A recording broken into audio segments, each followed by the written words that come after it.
So literally like if you named yourself the best.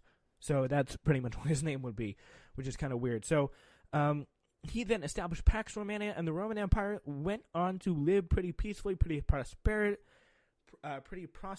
until then, of course, Christianity came in at a later date with Constantine, and that's pretty much all the stuff that we covered. So I hope this gets you kind of prepared for the quiz, and it kind of helped me doing it, to be honest, just to get me set up, if you know what I mean. All right, that'll do it. I admit it, TV's kind of my thing. I'll pretty much watch any crime show with an acronym in the title. I live for quirky 90s sitcoms. Hello, everyone, and welcome to Global Review Podcast number 2, everyone. And this one, I'm going to be honest, it took a lot more work to make than the other one, so we hope you enjoy it, and you better get a good grade on this test. All right, Buddhism is obviously what's about cultural diffusion in the Buddhist world, very important. So, first of all, we may just start with what is cultural diffusion. It's a spreading of tradition and ideas and culture from one society to another. For example, this is kind of a modern version or example, but a McDonald's in Tokyo would be an example of an American culture spreading to a Japanese capital city. So, it all starts with the Silk Road. And the Silk Road connected at China, India, and the Mediterranean Sea. Those points were where it really spread around and had some pretty major influence on the really most of the modern the world at that time, and it was quite a big deal to have that happen. And people traveled on the Silk Road. Well, they started off with wheeled vehicles that disappeared at different times. They kind of shifted back and forth, but I don't know if you knew this, but the way to get around the Silk Road was camel caravan, and that was how that was how people thought it was most effective to get from place to place. Some of the goods traded, these are just 3, but there are many more. There was glass, there was silk, there was music, and you can imagine Silk Road. Silk probably has to be traded, and different kinds of culture, different kinds of music was traded as well as goods. There was also some pretty busy Indian Ocean trading going on, so that was important. And that's kind of the little brother of the Silk Road, I guess. So what places did the Indian Ocean trade? They traded at Egyptian and Indian ports. That's where they were most busy. It kind of went from Egyptian and Arabic ports to Indian ports, as in the country India. And really, monsoons helped these traders a lot because they helped transport Arabic and Indian traders to home and back. For example, if you're an Arabic trader, you'd set off the coast of Egypt. Then a monsoon, which is a huge wind, would come in and blow you all the way to India. You'd stay, you'd do your trading. A few months later, it'd blow you right back. So it's really convenient, really perfect. Some of the stuff traded there was gold, cotton, spices, and rice. That was also pretty helpful. Now we start with the lesson first. The first lesson, 4.01 and homework 4.02, if you're, and maybe different for people in other global classes. It all started with the Mauryan Empire, and the Mauryan Empire ruled parts of India from 321 BCE until 185 BCE. In 269 BCE, Ashoka Maurya, Ashoka for short, really, or Asoka, inherited the throne of the Mauryan Empire in India. So here are some of the major laws he had, and they were called Ashoka's edicts.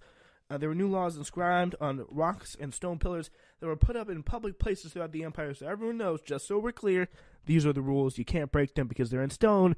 It looks really bad if you do break them. There's no sacrifice of animals for religious rituals will be permitted in the capital. Slaughter, mutilation of specific animals and birds by anyone is forbidden. The king will no longer go on royal hunts. The king renounces victory by wars of conquest. The beloved gods consider the victory, or Dhamma, righteousness, to be the foremost victory. So pretty much that last one, it may sound a little bit confusing when I read it, but it basically means is you can't do a war of conquest. You can't take other people, you can't harm other people, because the big thing with Ashoka is he was kicking butt all around India. He was conquering a bunch of people, and he was like, I'm the best. And then he conquered one group, and he was just about to finish conquering everything, and he felt really bad. So he was like, I'm going to convert to Buddhism. I'm going to help people. I'm going to be empathetic. And those edicts really added a level of respect and taught everyone to be empathetic towards each other, and that was a really, really big deal.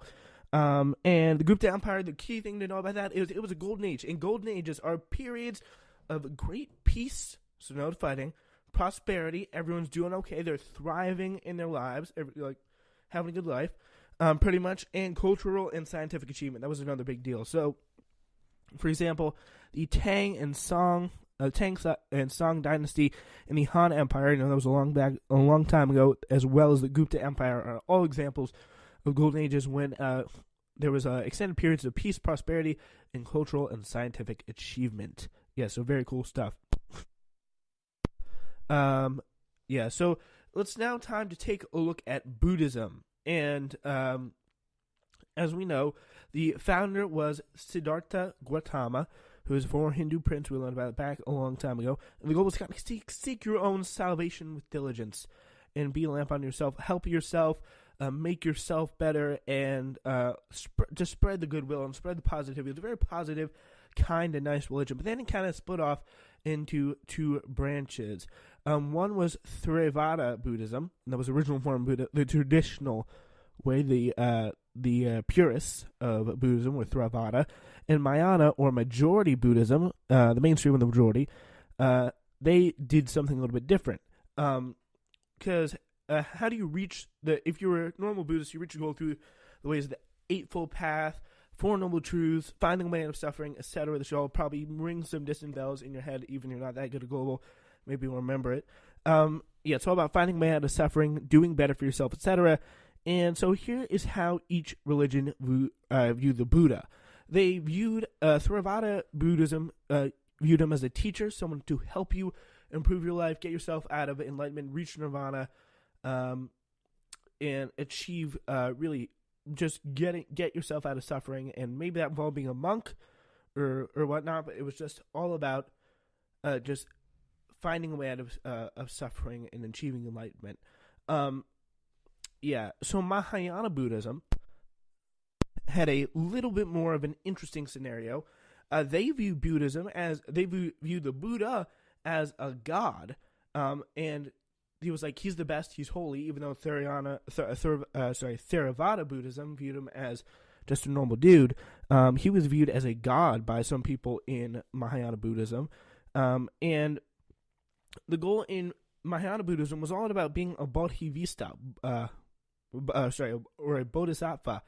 And that's probably awful pronunciation, I do apologize, but being a bodhisattva is all about achieving enlightenment, but not and before you go fully enlightened, before you're like sitting in the sun and being like, you gotta go back and you gotta help others come up behind you and achieve that enlightenment too. So you gotta help your buddies get there as well. And the whole goal is to receive help from the Bodhisattva, and those are your helpers along the way. And Theravada, though, I mean, you didn't get any help. It was you get there or you don't get there. Come on, you get what you get, and you don't get upset. And it's kind of Theravada Buddhism's main goal there, and they reached the goal through attainment of enlightenment, and that was a big deal. That was the big situation there, and that was a big situation there. They wanted to attain enlightenment, receive help from the Bodhisattva, and really anyone and everyone could reach the goal in both parts of Buddhism. But the main goal of what one should strive to be in Theravada Buddhism was an arhat, whereas you wanted to be a bodhisattva in Mahayana Buddhism to help others. When an arhat is in Theravada Buddhism, you're just very calm, you're very enlightened. And Mahayana Buddhism was mainly prevalent in China, which is interesting. So in the Tang and Song dynasties, these were very popular, very powerful dynasties, very good dynasties. They were a golden age, and as we talked about golden ages where there's peace, prosperity, and cultural and scientific achievements. But the thing is, the cool thing that the Tang and Song dynasties did was, they had tributes that could be thought of taxes or gifts.